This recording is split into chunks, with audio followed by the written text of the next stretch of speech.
آج دعاؤں میں زیادہ زور نہیں ہے، یہ بڑا مسئلہ ہے۔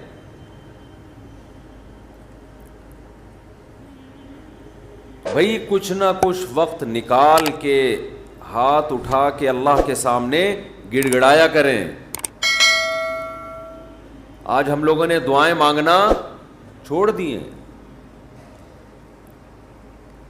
جب انسان اللہ کے سامنے دعا مانگتا ہے وہ اللہ سے باتیں کرتا ہے، اگر توجہ سے دعا مانگے۔ دعا ایسی چیز ہے کہ یہ اللہ اور بندے کا جتنا مضبوط کنیکشن بناتی ہے، اتنا کنیکشن دنیا کی کوئی اور عبادت نہیں بناتی۔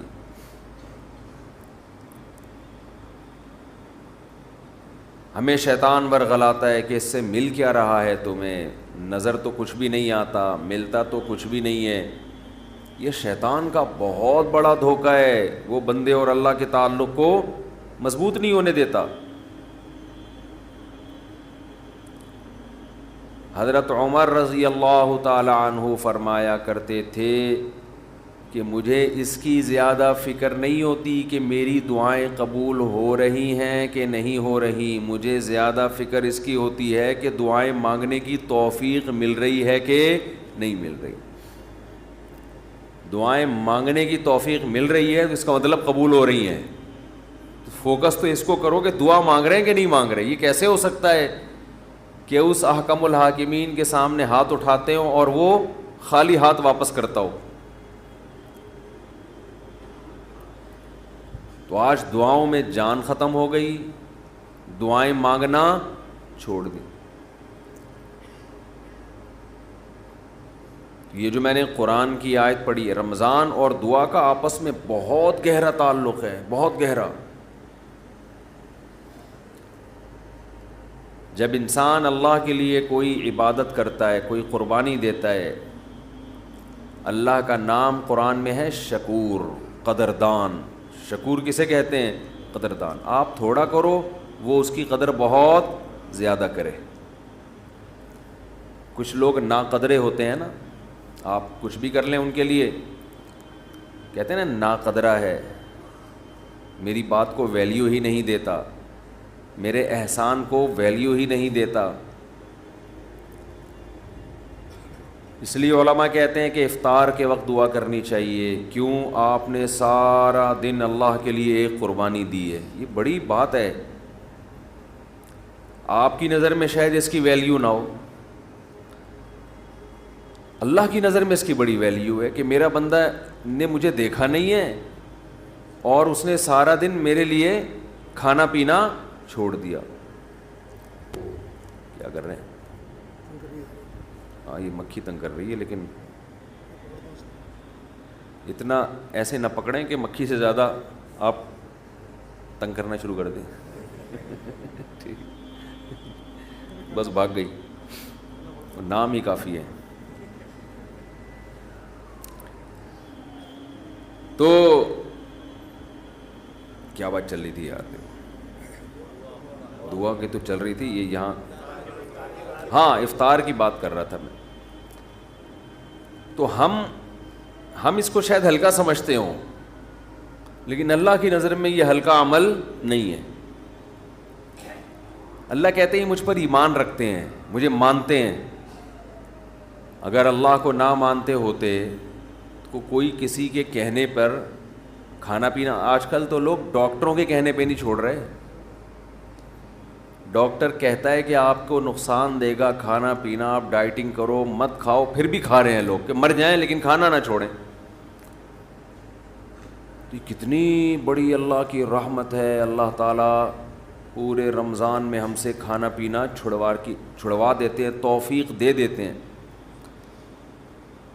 تو میرے اور آپ کے دل میں شاید قدر نہ ہو، لیکن اللہ تو قدردان ہے، وہ اس عمل کی بہت زیادہ قدر کرتا ہے۔ اس لیے کہتے ہیں کہ افطار کے وقت دعائیں قبول ہوتی ہیں، تضرع کا وقت ہے، عاجزی کا وقت ہے۔ تو دعائیں خوب کثرت سے کیا کریں۔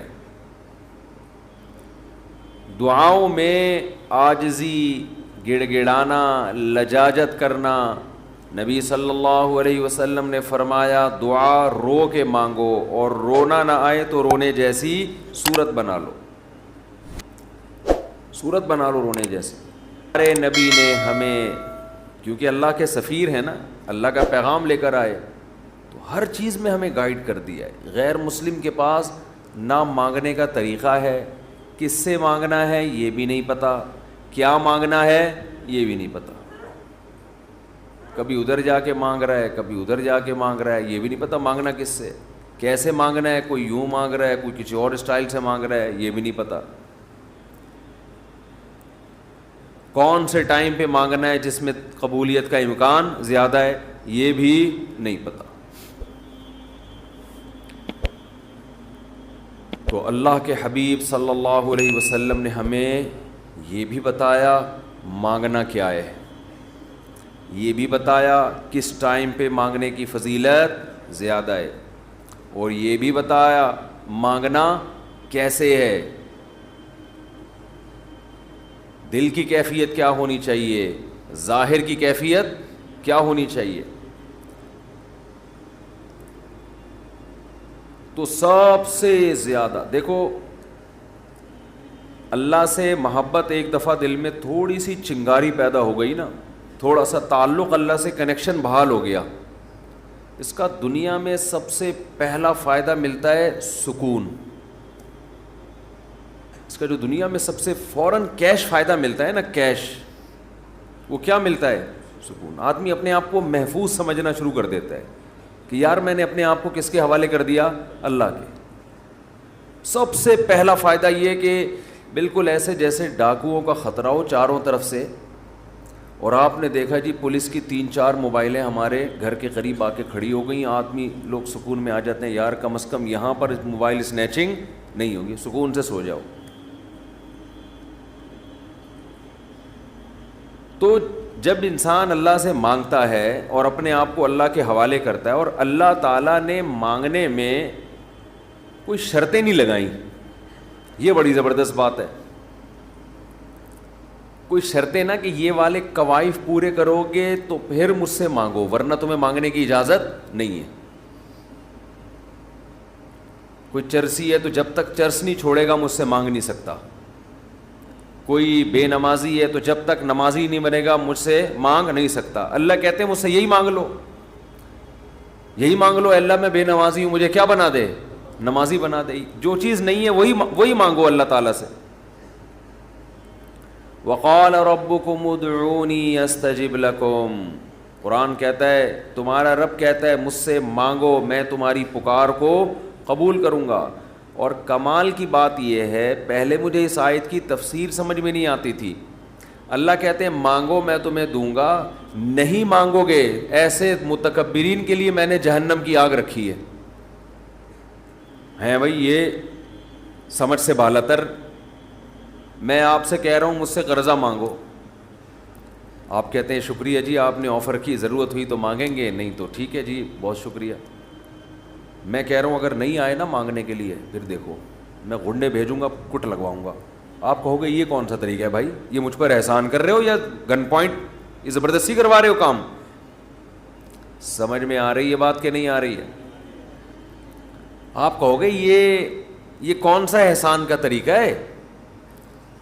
میں آپ سے کہہ رہا ہوں کہ آپ میری دعوت پہ آئیے گا، مجھے بڑی خوشی ہوگی، آپ کہیں گے تھینک یو، بہت شکریہ آپ کا، آپ نے یاد کیا ہمیں۔ پھر میں کہتا ہوں اگر نہیں آئے نا گنڈے بھیج کے میں کٹواؤں گا۔ آپ کہو گے یہ زیادہ ہو گئی ہے، یہ کیا ہو گئی ہے؟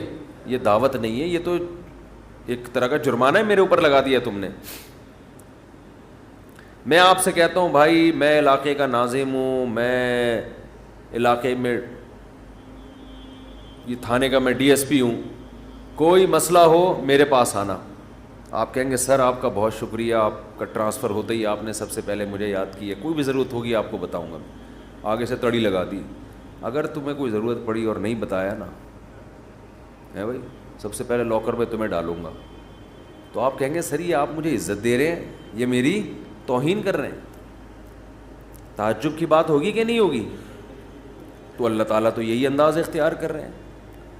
کہ مجھ سے مانگو میں تمہیں دوں گا. ان الذین یستکبرون عن عبادتی سیدخلون جہنم داخرین. نہیں مانگا تو ایسے لوگ ذلیل ہو کر جہنم میں داخل ہوں گے.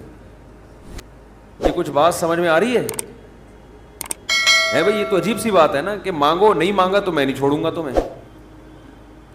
اصل بات یہ ہے کہ علاقے میں ایس ایچ او آیا, کوئی محلے کا دادا آیا, وہ آپ سے کہتا ہے کوئی پرابلم ہو بتانا, آپ کہتے ہیں بڑی نوازش آپ کی, پھر بھی آپ اس کو پرابلم نہیں بتاتے, وہ غصہ نہیں آتا, اس کو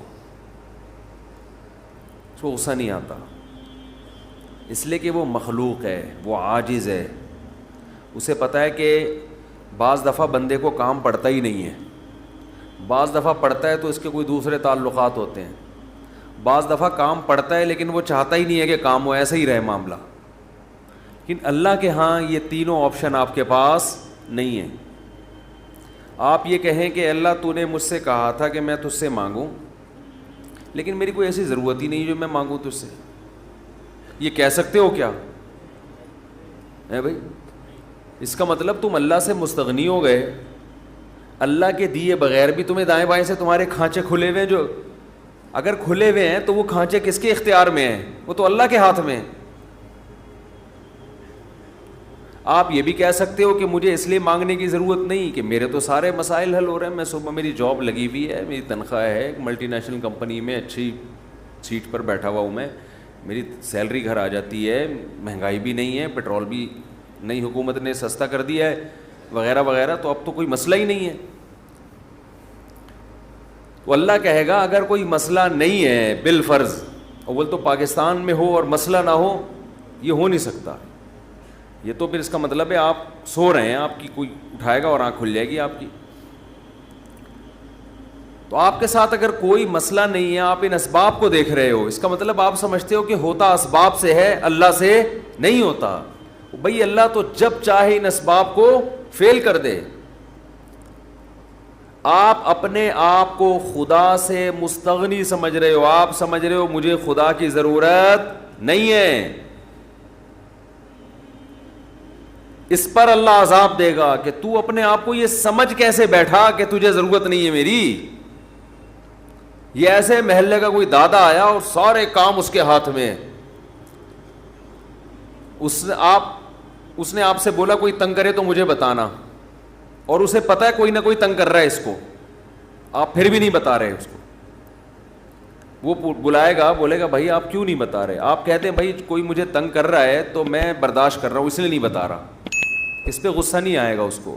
لیکن اگر آپ نے اس سے کہا کوئی مجھے تنگ کر رہا ہے, میں آپ کو اس لیے نہیں بتا رہا کہ مجھے پتہ ہے کہ میرے جاننے والے ہیں وہ مجھے بچا لیں گے, اس دادے کو غصہ آئے گا کہ میرے علاوہ کون اس محلے کا دادا ہے بھائی, آئے گا کہ نہیں آئے گا؟ تو اللہ کے سامنے ہم یہ بھی نہیں کہہ سکتے کہ اللہ یہ پریشانیاں مجھے تنگ کر ہی نہیں رہی ہیں, مجھے کوئی ٹینشن ہے ہی نہیں, یہ بھی نہیں کہہ سکتے. اس لیے نہیں کہہ سکتے کہ ہم انسان ہیں, مخلوق ہیں, اللہ کے ہاتھ میں سارے اسباب ہیں. وہ جب پریشان کرنے پر آئے گا, وہ مصیبتیں دینے پر آئے, ہم میں سے کسی میں دم نہیں ہے کہ ان مصیبتوں کو اس کی توفیق کے بغیر برداشت کر لیں. یہ ممکن نہیں ہے, اور یہ بھی ممکن نہیں ہے اس کے علاوہ کوئی وہ مصیبتیں ہم سے دور کر دے. تو کتنی بڑی وعید ہے دعا نہ مانگنے پر. اور جو لوگ دعا نہیں مانگتے, حقیقت یہ ہے کہ وہ اپنے آپ کو دعا سے مستغنی سمجھتے ہیں. وہ کہتے ہیں مجھے ضرورت کیا ہے. میں ایک چٹکلا سناتا ہوں نا ایسے موقع پہ. ایک آدمی اپنا گدھا بیچنے جا رہا تھا بازار میں. کسی نے پوچھا کیا کر رہا ہے؟ اس نے کہا کہ یہ گدھا میں جاؤں گا مارکیٹ میں لاکھوں کا بکے گا. کسی نے کہا کہ انشاءاللہ کہہ دے کہ اگر اللہ نے چاہا. اس نے کہا انشاءاللہ, یعنی اللہ نے چاہا کہنے کی کیا ضرورت ہے؟ گدھا میرے ہاتھ میں, نسل اس کی اچھی ہے, مارکیٹ میں گدھے کی مانگ بھی ہے. گدھے مارکیٹ سے کیا ہو گئے ہیں؟ شارٹ. اگر وہ ہماری مارکیٹوں میں آتا, اسمبلیوں میں آتا, پتہ چلتا ہے یہاں مارکیٹ سے شارٹ نہیں ہے, ہول سیل کے حساب سے ہمارے یہاں. تو اب اسے لوگ کہہ رہے ہیں کہ بھائی بول دے اگر اللہ نے چاہا. وہ کہہ رہے ہیں اللہ نے چاہا کہ سب کچھ صحیح ہے, سب کچھ صحیح ہے. مارکیٹ میں گدھوں کی ویلیو بھی ہے اور انتظار میں بھی ہیں لوگ, تو منہ مانگی قیمت پہ بکے گا. اچانک کوئی مارکیٹ میں جب پہنچا, ڈاکو آیا, گدھا چھین کے لے گیا, یا اس گدھے کو بیماری ہوئی مر گیا, اب یہ خالی ہاتھ آ رہا ہے. اسی بندے سے رابطہ ہوا, اس نے پوچھا ہاں بھائی کیا ہوا؟ کہہ رہے انشاءاللہ میں گدھا لے کے جا رہا تھا, انشاءاللہ کوئی ڈاکو آیا, انشاءاللہ اس نے چاقو نکالا, اور انشاءاللہ وہ گدھا مجھ سے چھین کے لے گیا. اب بات بات پہ کیا لگا رہا ہے؟ انشاءاللہ. اس نے کہا کمبخت جب لگانا تھا تو اس وقت تو لگایا نہیں انشاءاللہ, اور اب لگا رہا ہے. تو ہم پر جب مصیبت پڑتی ہے پھر ہم کہتے ہیں یار اللہ کہاں ہے؟ تو بھئی یہ تو مصیبت سے پہلے اللہ کو پکارو. جو اللہ کو نہیں پکارتا یہ اس کی علامت ہے کہ اس کی نظر اسباب پر ہے, اللہ پر نہیں ہے. وہ سمجھتا ہے یہ جیسے کافر اسباب کو دیکھتا ہے نا, وہ تو کہتا ہے خدا کیا کر رہا ہے؟ گاڑی کے ایکسیلیٹر پہ پاؤں رکھو تو گاڑی چلتی ہے, بریک پہ پاؤں رکھو تو رکتی ہے, تو اللہ کہاں ہے؟ تو اللہ کو اگر نہیں کوئی پکارتا تو اللہ اس کا مطلب پھر یہ سمجھتے ہیں کہ یہ سمجھتا ہے کہ اس کو میری ضرورت نہیں ہے. یہ بہت بڑا جرم ہے. بات بات پہ اللہ سے دعا مانگا کرو. پیغمبروں کی کتنی دعائیں اللہ نے قرآن میں نقل کی ہیں, بات بات پہ دعائیں مانگتے تھے, بات بات پہ. دعائیں یاد کریں, دعائیں. ایک کتاب آتی ہے مناجات مقبولہ, یہ نام نوٹ کر لیں. کیا نام ہے اس کا؟ مناجات مقبولہ. ہر کتاب, ہر لائبریری سے مل جائے گی یہ, جو جتنے بھی کتب خانے ہوتے ہیں نا. مولانا اشرف علی تھانوی رحمہ اللہ تعالی نے قرآن اور حدیث کی دعاؤں کو جمع کر کے ایک چھوٹی سی کتاب میں لکھ لیا ہے, ایک چھوٹی سی کتابچے میں جمع کر لیا ہے. قرآن کی دعائیں اور حدیث میں جو دعائیں, بہت جاندار دعائیں ہیں وہ. اچھا, دعا ایسی چیز ہے کہ جب جن الفاظ سے انسان مانگ رہا ہوتا ہے نا, وہ الفاظ بھی اس کے دل پہ اثر کر رہے ہوتے ہیں. تو انہوں نے بڑا شاندار کام یہ کیا کہ اب چونکہ دعائیں تو بہت زیادہ ہیں, ساری دعائیں قرآن اور حدیث کی آپ پڑھیں گے تو ایک ہی اتنی لمبی ہو جائے گی پھر. تو انہوں نے اس کو 7 حصوں میں ڈیوائیڈ کر دیا ہے. سمجھتے ہیں؟ ہفتے کے دن, اتوار کے دن, یہ یعنی 7 منزلیں بنا دی ہیں اس کی. اس کا ترجمہ بھی ملتا ہے, یعنی وہ دعائیں عربی میں اور نیچے اس کا ترجمہ. آپ بے شک عربی نہ پڑھیں, ترجمہ پڑھ لیں. وہ روزانہ کا معمول بنائیں. اس سے کیا ہوگا, آپ کو قرآن و سنت کی دعائیں یاد ہونا شروع ہو جائیں گی. وہ ایسی جاندار دعائیں, ایسی جاندار. ان دعاؤں میں آپ کو لطف آنا شروع ہو جائے گا, چسکا لگ جائے گا. کیسی کیسی دعائیں دیکھو, ایک پڑھ کے سناتا ہوں. اللہم اقسم لنا من خشیتک ما تحول به بیننا وبین معصیتک. اے اللہ ہمیں اتنا اپنا خوف دے دے, ہمارے دل میں اپنا اتنا خوف ڈال دے کہ وہ خوف ہمارے اور تیری نافرمانی کے درمیان آڑ بن جائے. سمجھ میں آ رہی ہے بات؟ زیادہ خوف نہیں چاہیے. زیادہ خوف پیدا ہو گیا تو زندگی کا مزہ کرکرا ہو جائے گا. جب آپ کے دل میں کسی چیز کا خوف مسلط ہو جاتا ہے تو لذتوں سے محروم ہو جاتے ہو آپ. دیکھو بچوں کے دلوں میں امتحان کا خوف ہوتا ہے نا, نہ کھا رہے ہیں نہ پی رہے ہیں. کراچی میں تو ایسا کوئی سیٹ اپ نہیں ہے, کوئی خوف ووف نہیں ہوتا. پنجاب میں دیکھا ہے ہم نے, بچوں کے پیپر ہونے والے, ایگزام ہونے والا ہے, دماغ پہ مسلط کر لیتے ہیں. زیادہ مسلط کریں گے تو پھر پڑھائی بھی نہیں ہوتی ان سے, ہاتھ پاؤں کانپنے لگتے ہیں. کراچی میں اللہ کا فضل ہے, یہ ٹینشن. کراچی میں جتنی بھی حکومتیں رہی ہیں اب تک کی رپورٹ کے مطابق, انہوں نے یہ بڑا فائدہ پورے سندھ میں الحمدللہ.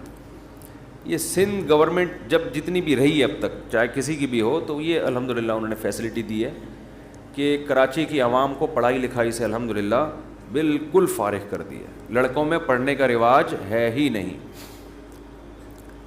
کچھ دن پہلے میں آ رہا تھا سفر پہ, تو کراچی کا ایک لڑکا وہاں پڑھنے گیا ہوا تھا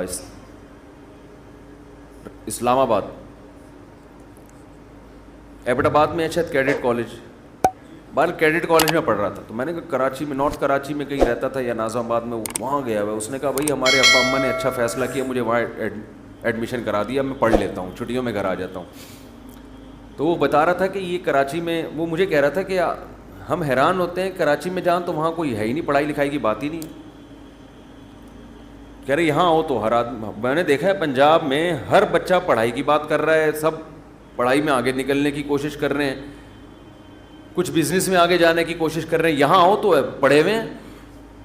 کراچی میں الحمدللہ پڑھے ہوئے ہیں لڑکے، پوری پوری رات کرکٹ کھیل رہے ہیں، اور ہم نے بھی بیان کر کے اپریشیٹ کر دیا. وہ کہہ رہے ہیں اب تو ٹھپا لگی، اب تو اور کھیلو. ہم نے تو اس لیے خوشی کا اظہار کیا تھا کہ چلو روزہ تو رکھ رہے ہیں نا، یہ مطلب تھوڑی تھا کہ کچھ بھی نہیں کرو. تو یہاں الحمدللہ یہ سہولت ہے کہ یہاں آپ پڑھنے کے علاوہ دنیا کا ہر کام کر سکتے ہیں کراچی میں، اور پڑھے بغیر آپ کو ڈگریاں مل جاتی ہیں. وہ الگ بات ہے، اپنا بھی بیڑا غرق اور قوم کا بھی بیڑا غرق ہوتا ہے. نہ خود کچھ آتا ہے، نہ ترقی تھوڑی کر سکتا ہے آدمی فالتو ڈگریاں لے کے، وہ پکڑا جاتا ہے کہیں نہ کہیں. ایک ہمارے مشہور ڈاکٹر تھے جو بڑے اچھے ڈاکٹر تھے، کیا ہیں ڈاکٹر، جب ان کی جعلی ڈگریاں پکڑی گئیں لوگوں نے کہا یار ڈگری کو چھوڑو، بندہ میں قابلیت ہے. تو وہ تھوڑے دنوں میں قابلیت کبھی ایسی کی تیسی ہو گئی. جو اندر سے ہوتا ہے نا تھوڑے دنوں میں آدمی وہ آ جاتا ہے، آپ چھپا نہیں سکتے زیادہ عرصہ. تو جعلی ڈگریاں جعلی ہی ہوتی ہیں، پکڑا جاتا ہے آدمی. تو میں یہ بتا رہا تھا کہ قرآن کیا کہتا ہے، حدیث کیا کہتی ہے، نبی نے دعا سکھائی کہ اے اللہ اتنا خوف، زیادہ خوف مسلط ہو گیا تو پڑھائی سے بھی گئے، نیند سے بھی گئے، کھانے سے بھی گئے. تو اللہ کا بھی اگر زیادہ خوف پیدا ہو گیا صحت بھی خراب ہوگی. بعض لوگوں کے دل میں جہنم کی آگ کا بہت خوف مسلط ہو جاتا ہے، وہ عبادت سے بھی جاتے ہیں، پھر وہ لائف کو جتنا انجوائے کرنا چاہیے جو شریعت نے اجازت دی اتنا بھی نہیں کر پاتے. تو اس لیے ہمارے نبی نے دعا سکھائی، اللہم اقسم لنا من خشیتک ما تحول به بیننا وبین معصیتک. یہ میں مناجات مقبولہ کی دعاؤں کا ایک تھوڑا سا تعارف پیش کر رہا ہوں آپ کے سامنے کہ کتنی پیاری دعائیں ہیں. اے اللہ ہمیں اتنا خوف اپنا دے دے جو ہمارے اور تیری نافرمانی کے درمیان آڑ. کیونکہ خوف کا مقصد ڈرنا برائے ڈرنا نہیں ہے، خوف کا مقصد ہے جہنم سے بچنا، اور وہ جب بچیں گے جب گناہ سے بچیں گے. تو کم سے کم اتنا خوف تو ہو کہ جب گناہ کی طرف دل مائل ہو تو تیرا خوف رکاوٹ بن جائے، گناہ سے روک لے ہم کو. وَمِن طَاعَتِكَ مَا تُبَلِّغُنَا بِهِ جَنَّتَكَ. اپنی اطاعت کا اتنا جذبہ دے دے جو ہمیں جنت تک پہنچا دے. کیا ہو گیا بھائی، کیا ہوا؟ اچھا، وَمِن طَاعَتِكَ مَا تُبَلِّغُنَا بِهِ جَنَّتَكَ، یہ اسی کی تکمیل ہے. وَمِنَ الْيَقِينِ، یہ بڑا پیارا جملہ ہے، وَمِنَ الْيَقِينِ مَا تُهَوِّنُ بِهِ عَلَيْنَا مَصَائِبَ الدُّنْيَا. اے اللہ اپنا اتنا یقین دے دے، اتنا یقین، تیری ذات پہ اتنا یقین آ جائے کہ تو سب کچھ کرنے والا تو ہی ہے. اتنا یقین آ جائے کہ دنیا کی مصیبتیں ہلکی لگنے لگیں، ڈپریشن میں نہ جائیں ہم مصیبتوں کی وجہ سے. جو اللہ کو نہیں مانتے نا، جب وہ دیکھتے ہیں کوئی ٹینشن آ رہی ہے تو وہ کہتے ہیں یار اس ٹینشن کی یہ وجہ ہے اور یہ وجہ تو ختم نہیں ہوگی، تو میں تو ٹینشن میں زندگی گزاروں گا. وہ خودکشی کی طرف جائیں گے. اور جس کو پتہ ہے کہ یہ دینے والا کون ہے، اللہ، وہ میرا خیر خواہ ہے، وہ مجھے سنورنے اور بنانے کے لیے دے رہا ہے، وہ یہ ٹینشن دور بھی کر سکتا ہے، وہ کسی سبب کا محتاج نہیں ہے، اس میں میرا فائدہ ہے، تو اس سے وہ ٹینشن کیا ہو جائے گی، ہلکی. تو اے اللہ اتنا یقین اپنا دے دے جس یقین کی وجہ سے دنیا کی مصیبتیں ہمیں ہلکی لگنے لگیں. اگر اتنا بھی یقین نہیں ہے تو یہ یقین نہیں ہے. وَمِنَ الْيَقِينِ مَا تُهَوِّنُ بِهِ عَلَيْنَا مَصَائِبَ الدُّنْيَا وَمَتِّعْنَا بِأَسْمَاعِنَا وَأَبْصَارِنَا وَقُوَّاتِنَا أَبَدًا مَا أَبْقَيْتَنَا.